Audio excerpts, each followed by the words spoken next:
Hey everyone, welcome back or welcome to Heal the Girl Network, a safe space for us to talk, share our stories, and learn from one another. I'm Kiana, and today's special guest is Alana from the Kingdom Sexuality Podcast, the founder. I happened to find this podcast when I was preparing for marriage, doing a lot of research, looking for positive resources on sexuality.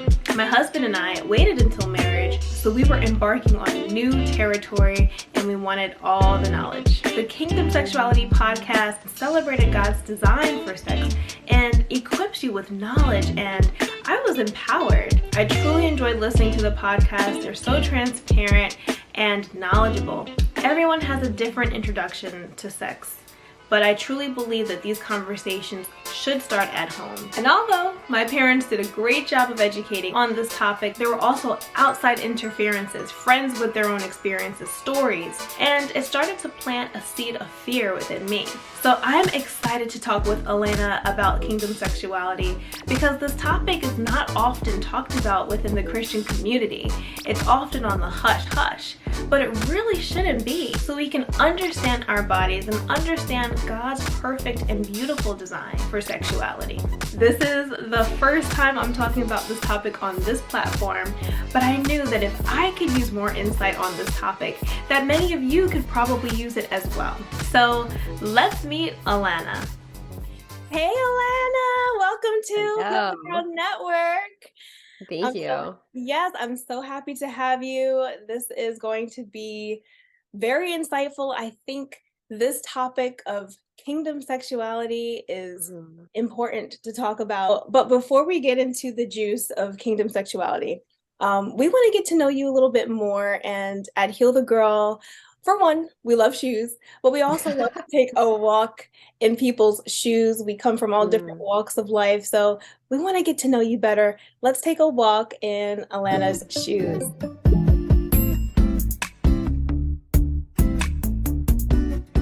Show us your shoes, girl. Okay. I went the sentimental route. And so these are my, it's weird. So for people who don't know, I like podcasts. And so I'm used to like being in podcast mode. So it feels really weird that people can like see me. But so these are my Nike, what are these even called? Like the slides. Slip-ons? Yeah. Slides, thank you. Yep. Mm-hmm. So I got these. So I live in Canada. And I live in British Columbia. So on the other side of Canada is like, the Maritimes, and is kind of what I'm thinking, the other side, the east side. And so I was actually born in the east side of Canada, so in New Brunswick. And so these are from New Brunswick when we went up to visit my grandparents for a summer when I was still in high school, or maybe I was not even in high school yet. So they're like so old, but they've like held up so well, and I love them and I wear them. They're like my garden shoes. So I wear them when I'm puttering outside. Yeah. But they're nice because they remind me of like my grandparents and, who are still out there. Like my nanny is still out there, and some of my aunts and uncles and stuff. So yeah. Wow, that's so sweet. And they've held up all this time. I mean, they're pretty ugly, but they're comfortable. They do the job. Right? They are very comfortable. That's what matters. Yeah. How far away is the New Brunswick area from where you are now? So I flew there in March, and it took me, I had to fly, I don't know, it takes like the entire day to fly there. But that's just because of planes and layovers and stuff. If I was to drive there, it would probably take me a couple days. I didn't realize it was such a distance. Yeah. Now I'm really curious, like what the actual, but yeah, it's the trek.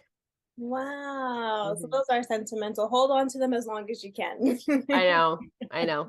The topic of kingdom sexuality is so important because in today's society, sexuality has many different, it looks a lot of different ways. And it was created by God, and it is a kingdom thing, and this is ordained by him under the unity of marriage. Unfortunately, I had seen things before I was supposed to, you stumble upon like pornography.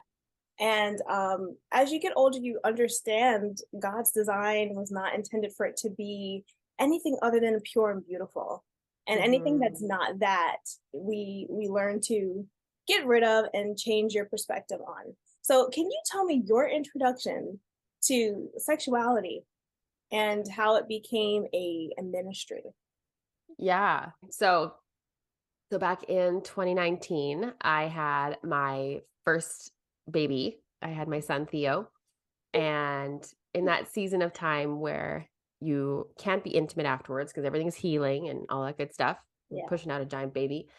I was like, I just kind of had this just passion in my heart. Like, okay, when we can again, it's going to be really good. Like this needs to be like next level. And this was like 6 years into our marriage. This isn't like we were freshly married. Like, we'd been around the block. Like it had been a bit. And so, but still like, it was great, but also I wasn't experiencing the like amount of pleasure that I was like thinking was possible for me, right? Like orgasms and things like that just wasn't really happening in my life. And so it's like, okay, we need to figure this out. This is going to get to the next level.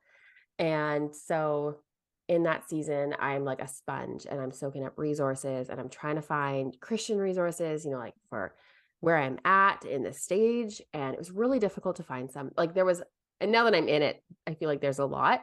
But then there was a lot for women who were older in their like older stages.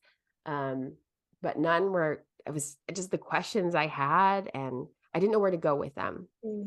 And so just was like continually just on my heart and I would pray about it. And I was like journaling about it and like, what does this look like? Is this my local church? Like, is this, what do I do with this passion in my heart? And I started talking to some friends about it and they were like, oh my goodness, like, I remember driving in a vehicle with my friend and I was like, yeah, like, it's just like, it's been a while since we've been intimate. Like we had just moved and my son wasn't sleeping well. And she's like, oh my gosh, like, yes, like me too. Like no one talks about this. Like it was just like having someone go first, just like gave her permission to share her heart and struggles and advice and whatever. So, during that time, continuing to pray, a year later, like almost, so like my son was born in May. So a year later, mid-May, I got a message from my friend, Paris, and she was like, hey, this has kind of been in my heart. You're crossing my mind. Can we like chat about like intimacy and marriage, like on our Instagram accounts or something like that? And so we had a Zoom call and then ended up deciding that, okay, let's start a podcast. So we did back then and it's kind of morphed and changed. And so, so Paris has now left because she had a lot going on in her life. And so, and there was, another gal who had stepped in and helped when I had my second baby and Paris's father-in-law had passed away. And so there was like a lot going on in her life. And then, so yeah, anyways, it's just like God's hand of like provision has been so over this ministry. And it just gives you that like deep assurance that, okay, no, like this is okay. Like his hand is on this. And that is kind of like the push you need. So yeah, so now there's the three of us on the team, myself and Kyle and Tira every week. Yeah. On our podcast. Yes, and there's a need for it. And I have to tell you, so I discovered Kingdom Sexuality through the podcast. And this was like when I first got married, 2020, November 2020.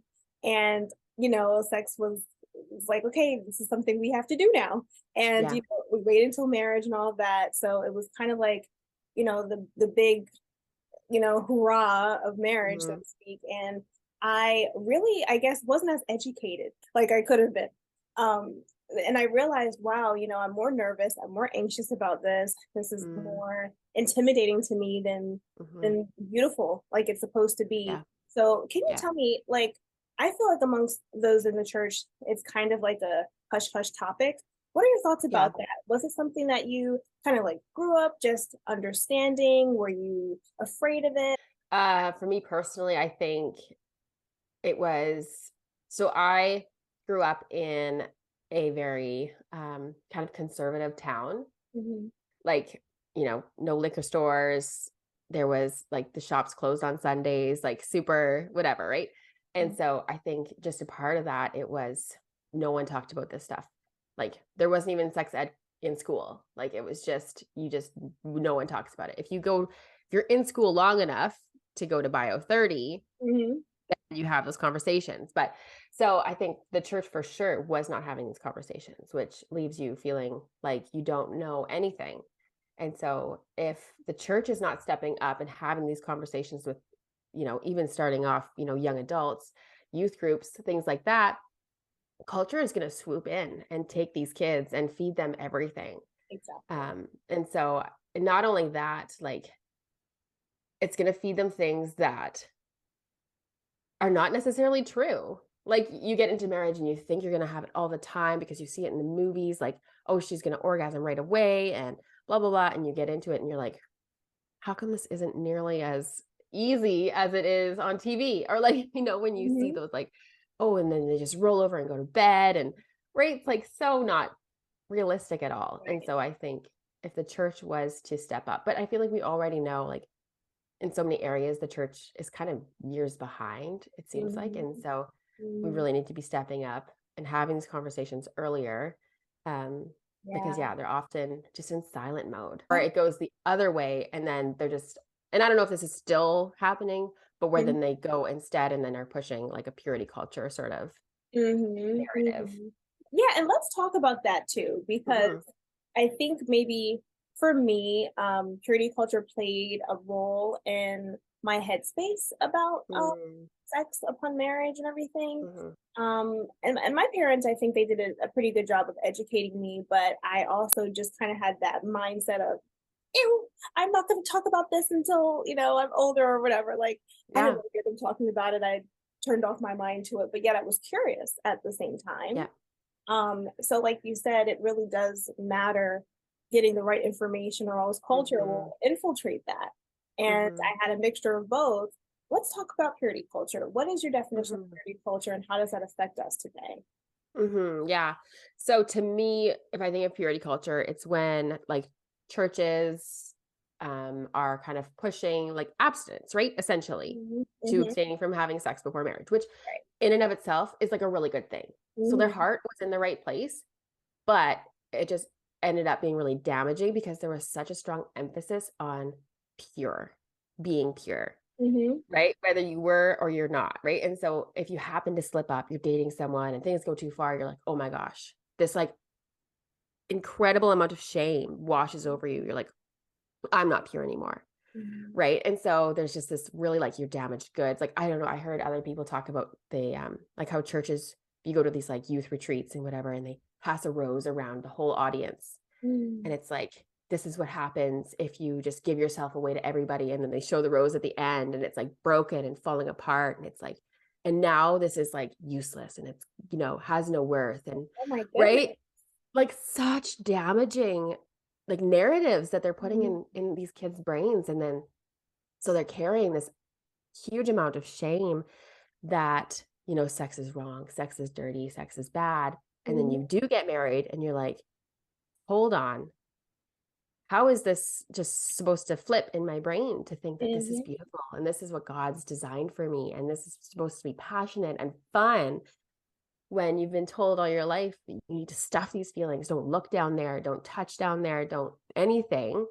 So it's really, really difficult to then try and navigate as a married person. Like for me, it was years into my marriage and someone else was talking about, shame and feeling shame and maybe still in their marriage. And I was like, whoa, do I still carry shame? Like, is it something that's like in the back of my mind nagging at me? So yeah, I think their heart was good for purity culture. Like, obviously, yeah, you want to protect these kids and the damages that, premarital sex can cause, but they did it in a way that was very kind of fear-based and full of shame. Yeah, like when it came to turning that switch off, it was hard. And I mean, I learned, I did know that like sex is a beautiful thing in marriage, but for some reason I held on to my purity like so tightly, like desperate, to the point where it's like, well, you do have to let it go at some point, like it's not meant to be held on to or preserved in your marriage. That's the place for it. Now that you've had children, I mean, your headspace was even, I want to make sure that this is a great thing. A lot of times you hear that, yes, after children, that changes a lot. So what were you able to do, like with all of your research and all of your knowledge, to kind of change that narrative? Yeah, I think a huge part of it was my mindset. Whereas like, I remember there was a time where I was talking with a friend and I was like, yeah, like, it's kind of been hard. We were in another one of those like dry spells. And she's like, well, why? Like, why aren't you having sex? Like, it's fun. Like you get to do it with your husband and it's super fun.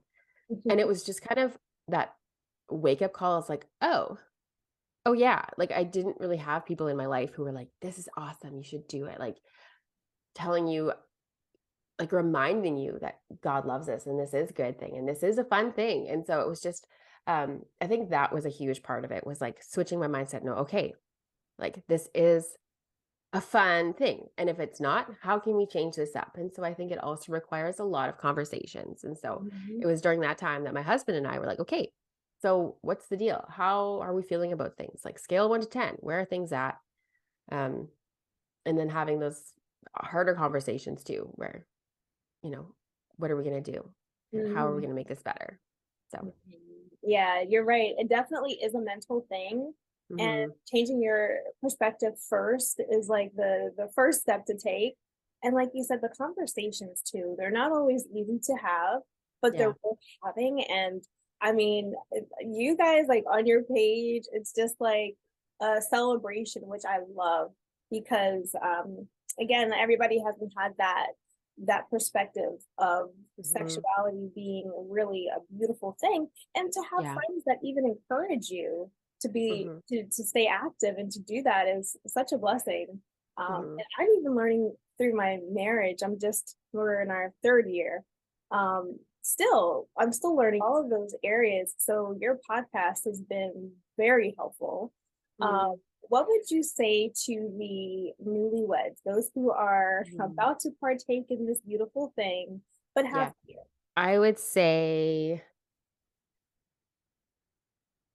it might be different than you think it's going to be, but the beautiful part is that you do have your whole life to grow it. Like you said, right? Like you're, 3 years in and you're still learning things about yourself. You're still learning things about your husband. And right. So I remember my husband having a conversation with an older guy once, and he was like, he was like in his 40s. He's like, I'm still learning things about my wife. Like we are still exploring things, like, and it was just really encouraging to know that, okay, you lead up to the wedding and you think the wedding is the finish line, right? You're like, oh, perfect. We're married now. Woohoo, we made it. And then you're like, okay, wait, this is actually the starting point. Like people put so much emphasis on the wedding day. So I think just to realize that it's like any skill, and, you're going to learn how to water ski. You're probably going to suck at it the first time.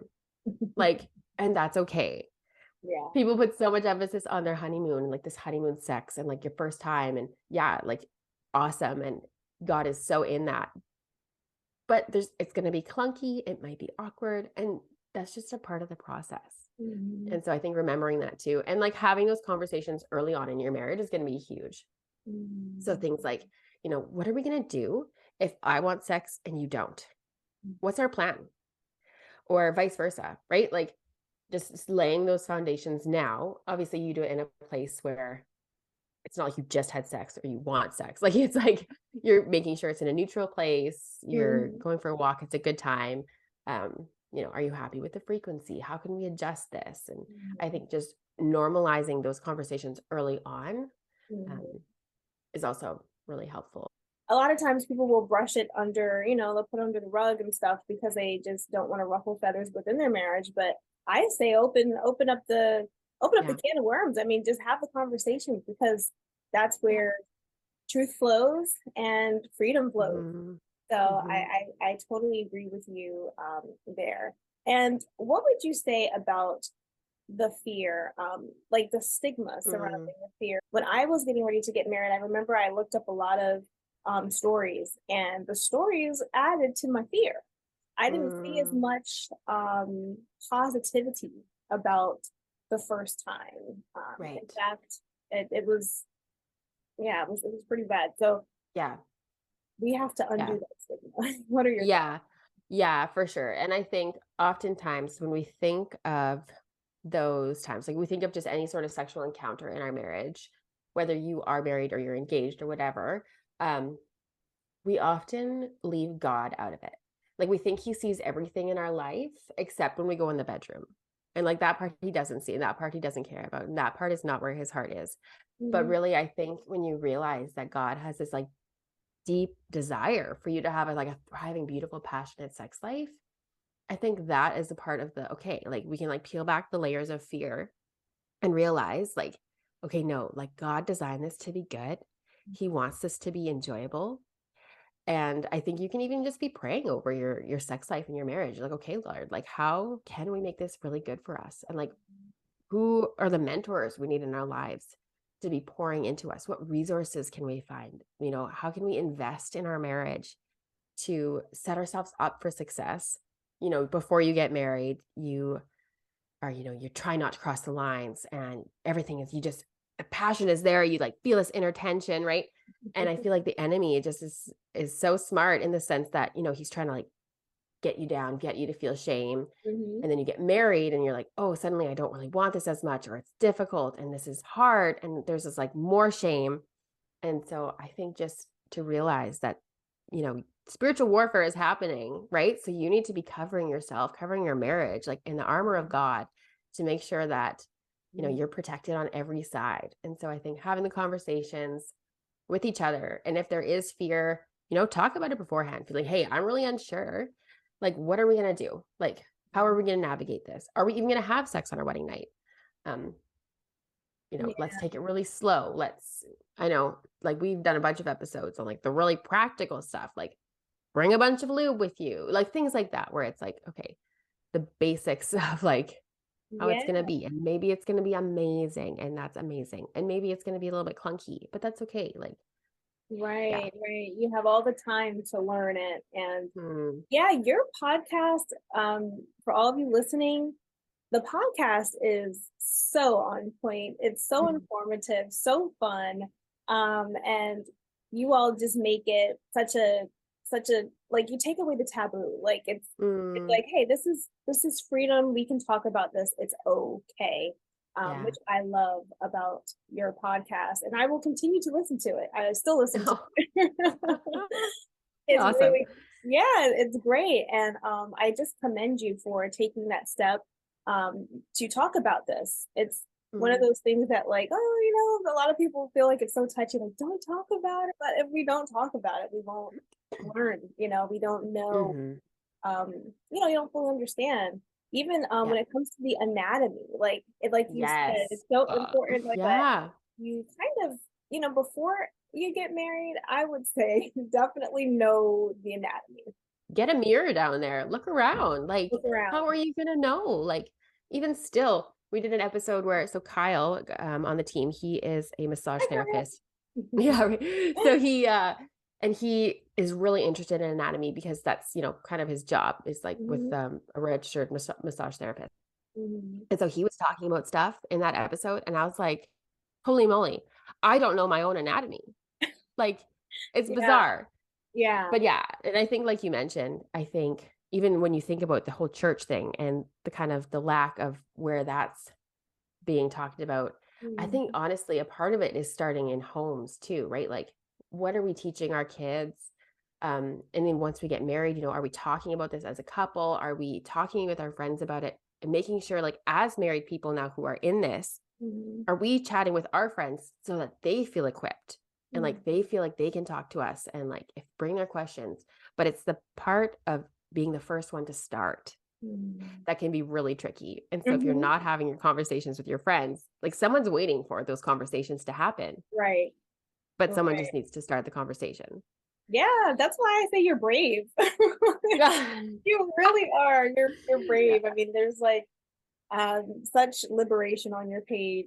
It's lovely. So purity culture sometimes gets a bad rep, but at the same time, we do want to share the goodness of waiting, the goodness of abstinence. And like you said, you're not used goods. Like you're still valuable. You're still precious in the eyes of God. You're still a gem. You're still you know, important and valuable. So how can you like sum up in a few words positive purity, the benefits of abstinence, and of course, if somebody chooses not, somebody didn't go that route, the other perspective of how to kind of like regain their purity back. Okay, so like if I was to like sit down, like say I got a bunch of like 16-year-old girls who are like, talk to me about sex kind of thing, right? Like I honestly think a part of it needs to be talking about how amazing it is. And I don't know how I can make this succinct and small for you, but I'll do my best. But I would be like, this is a gift and this is a beautiful reflection of the covenant that God has made with his church, right? Like, you're saying I do, and you're kind of reminding yourself, like every time you have sex, right? It's a reminder of this covenant that you've made in front of the Lord, like to your spouse. And this is something, the Lord has, he's made a covenant with us, right? Like we are his and all this stuff. So I think I would just talk about that in like the weight of it in that sense. Like this is a beautiful gift that God has given us. And so, we need to honor him with our bodies and our minds. And this is something that he has blessed for within marriage. And I don't know, like, I think it's a really tricky line to toe, because you don't want them to feel shame, but you also want them to understand the weight of sex. And it's not just something where you give yourself away and there's no consequences. Like you are giving like little pieces of your heart away, but like, thankfully, like that doesn't change how much God loves you, right? Like that part of it is remaining constant. And so, yeah, I don't know. I'll have to work on that, because it's a great question. And I think you answered it beautifully. Purity also does not necessarily mean perfection. Yeah. I guess when we say remain pure, some people can look at that like, oh, so you're perfect. You've never done anything bad. Like you never mess up or anything. Purity really is a heart posture after God. I truly believe that if you're pure, you just try to do things his way, ultimately. Alana, so tell me your resources. How can people get in contact with you guys? Yeah, so we're on Instagram at Kingdom Sexuality. You can check out our website, kingdomsexualityministry.com, and you'll find all of our episodes there, or you can find us anywhere you listen to podcasts at just Kingdom Sexuality, and you'll find all the goods. We're pretty easy to find. Awesome. Yeah, great. And make sure you guys use these resources, listen to the podcast, go on the page, because it's very informative. And again, I commend you guys for stepping out there and talking about this. Yeah, it's great stuff. And I really appreciate your time today. And thank you so much for joining me. You're so welcome. Thank you so much for having me. This is a blast. Thanks again. What an informative conversation. I hope you guys enjoyed today's topic. Thank you so much for watching. I appreciate you so much. Please make sure you subscribe to the channel for more content like this, and share this video if it could be helpful to anyone else. I'll see you soon.